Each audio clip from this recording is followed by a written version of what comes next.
ನಮಸ್ಕಾರ. ನಮ್ಮ ಆಳಂದ ಮಂದಿಗೆ ನಾವು ಇಂದು ಬೆಳಗಾವಿ ಜಿಲ್ಲೆಯ ಸವದತ್ತಿ ಯಲ್ಲಮ್ಮ ತಾಲೂಕಿನ ಶಿರಸಂಗಿಗೆ ಬಂದಿದ್ದು, ಇಲ್ಲಿಯ ವಿಶೇಷತೆಯ ಬಗ್ಗೆ ಬಂತೆ ಅಮರಜ್ಯೋತಿಯವರು ಮಾಹಿತಿ ನೀಡಲಿದ್ದಾರೆ.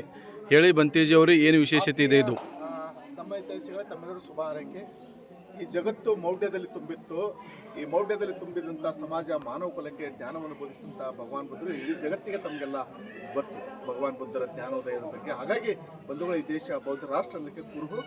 ಈ ಚಕ್ರ ತಾವು ನೋಡ್ಬೋದು, ಅಶೋಕ ಚಕ್ರ. ಹೇಳಿಸ್ರಿ ಬೇಬು ಸಾಬ್.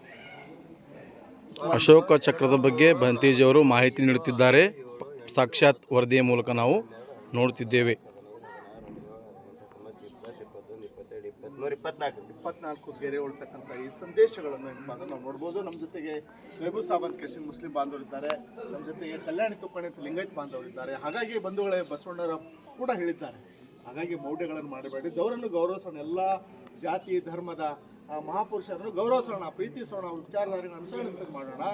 ಆದರೆ ನಾವು ಈ ದೇವಸ್ಥಾನದಿಂದ ನಾವು ಇದರಿಂದ ಆಗಿದೆ ಅದರಿಂದ ಆಗಿದೆ ಅನ್ನೋದು ಮೌಢ್ಯ. ಅದಕ್ಕಾಗಿ ನಾವು ದುಡಿಯವರೆಗೂ ಕೂಡ ನಮಗೆ ಯಾವುದೂ ಕೂಡ ಕೈಗೆ ಬರಲ್ಲ, ಆಹಾರ ಕೂಡ ನಮ್ಮ ಕೈಗೆ ಬರಲ್ಲ. ದುಡಿಮೆನೇ ಮುಖ್ಯ. ದುಡಿಮೆ ಮೇಲೆ ಏನಪ್ಪ ಅಂತಾರೆ, ಅದಕ್ಕೆ ಕಾಯಕವೇ ಕೈಲಾಸ ಅಂತ ಹೇಳಿದ್ರು.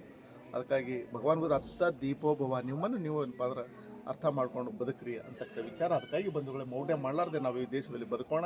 ನಮ್ಮ ಜೊತೆಗೆ ಯಾವ ರೀತಿ ಮುಸ್ಲಿಮರಿದ್ದಾರೆ, ಯಾವ ರೀತಿ ಲಿಂಗಾಯತರಿದ್ದಾರೆ, ಸರ್ವ ಜಾತಿ ಧರ್ಮದ ಆ ರೀತಿ ಪ್ರೀತಿಯಿಂದ ಬದುಕೋಣ ಅಂತಕ್ಕ ವಿಚಾರವಾಗಿ ಇಂದು ನಮ್ಮ ಪ್ರವಾಸ.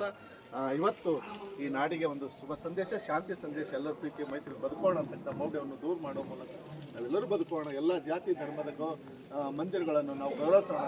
ಯಾವುದೇ ಕೂಡ ಒಬ್ಬರ ಬಗ್ಗೆ ಒಬ್ಬರು ಕೂಡ ಸಹ್ಯ ಭೇದ ಭಾವ ದ್ವೇಷ ಅನ್ನೋದು ಬ್ಯಾಡದು ಅಂತಕ್ಕಂಥ ವಿಚಾರವಾಗಿ ನಾವು ಇವತ್ತು ಸುಮಾರು ಜಾತಿ ಧರ್ಮದವ್ರು ಕೂಡಿ ನಾವು ಪ್ರವಾಸ ಮಾಡ್ತಾ ಇದ್ವಿ. ಈ ಜಗತ್ತಿಗೆ ಶಾಂತಿ ಬೋಧಿಸ್ತಕ್ಕಂಥ ಈ ಒಂದು ಶುಭ ಸಂದೇಶ ಎಲ್ಲರಿಗೂ ಕೂಡ ಒಳ್ಳೆಯದಲ್ಲ ಅಂತೇಳಿ ಶುಭ ಹಾರೈಕೆ. ಧನ್ಯವಾದಗಳು ಬಂತೇಜಿಯವರು. ಇಂದು ನಾವು ನಮ್ಮ ಆಳಂದ ವೀಕ್ಷಕರಿಗಾಗಿ ಒಂದು ವಿಶೇಷ ಸೆಲ್ಫಿ ವಿಡಿಯೋವನ್ನು ಮಾಡಿದ್ದೇವೆ. ಧನ್ಯವಾದಗಳು.